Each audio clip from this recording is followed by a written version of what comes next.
Let's put them in the win column on Sunday, everybody. It's the Lakers who've taken care of business the last two games after dropping game one to the Phoenix Suns. Teams square off for game four on Sunday. I'm Scott Spreitzer. He's Doug Upstone. We are DocSports.com. Doug, as you can imagine, Lakers are getting the action, talking to a couple of books earlier today. And they said, yeah, it's early, but 65% of the tickets or thereabouts so far are on the Lakers, minus the points in this one. You knew that would happen, especially Southern Nevada, where every other person is a Lakers fan. We knew this would be a defensive series. The Suns won game one. They didn't score 100 points, yet they won. But there's a huge difference now, Doug. Chris Paul, there's no doubt that he's injured with that shoulder, which he did injure in game one. He's not as effective. Can the Suns even up this series in LA, or do you think it's over? I think it's over. It's just a matter of how many games, and it could be 5, to be perfectly honest.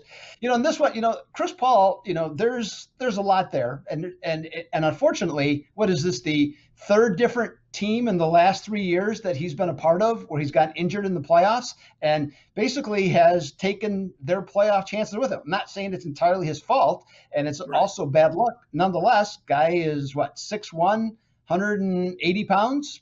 Okay, the fact that he could make it through a regular season and something happens in the playoffs, especially at mid 30s now, not a surprise. And so that was one of the risks that I think Phoenix had to know taking him. But the thing I'm looking at in this one, Scott, though, okay, where is Jay Crowder, Mikal Bridges, and Cameron Johnson? Okay, those guys in the last 2 games have averaged 20 points per game.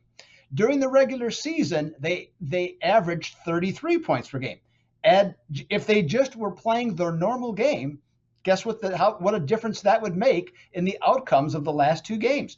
So that's what I'm more looking at. And of course, Devin Booker, I think Devin Booker's a tremendous player, but the best thing that he's shown in the last 2 games, he's way better at frustration than he is at shooting right now. And he's actually been outplayed by Dennis Schroeder in the last 2 games. I mean, you can look at it any way you want, but it's just a fact. So I just don't know what they're going to do. And I don't know how they're going to stop Anthony Davis. They don't have anybody on their roster to do that.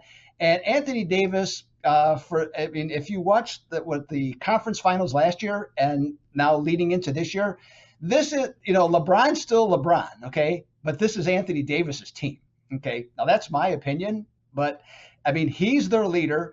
And, after he spoke after game 2, there was a lot of things that he said that he more or less said, yeah, I am the leader of this team in a, just say, kind of a convoluted way. But they have nobody to stop him. And he has just been brilliant when they have brought double teams at him. Sure. So I'm looking at game 3. I'm going to go with the public on this one, Scott.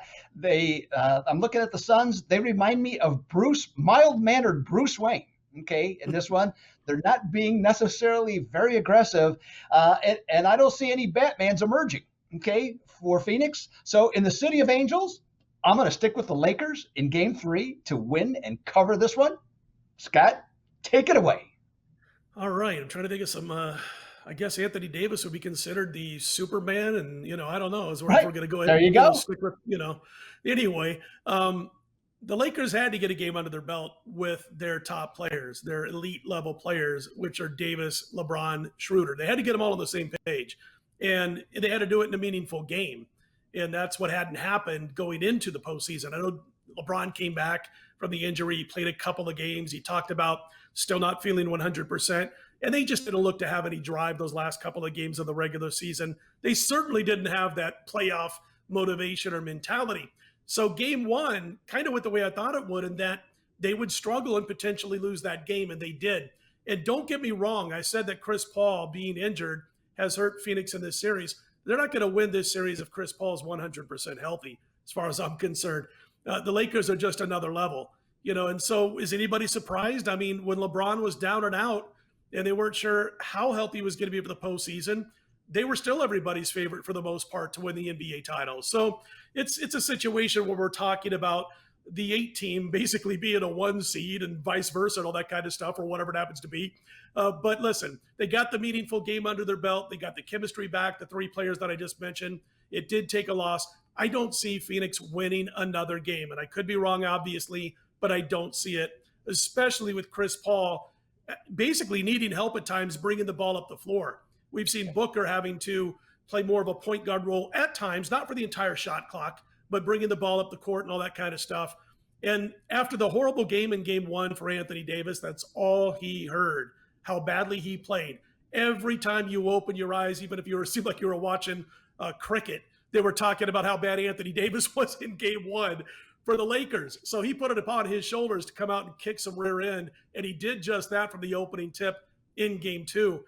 There's no way I can back Phoenix. It's got to be, to me, and again, they could cover, they could win. But for me, it's the Lakers or nothing. And that's the way I'll be approaching the rest of this series, that I think they're going to win in game five, Doug. I just don't see Phoenix. There'd been a fun story, hell of a regular season team, no doubt about it, but not built to beat the Sixers, to beat the Lakers, to beat the Bucks in all likelihood in a 7-game series. So we're both looking at the same thing here, that the Lakers are likely to close this one out in 5 games and pick up the win on Sunday in what will be game number 4.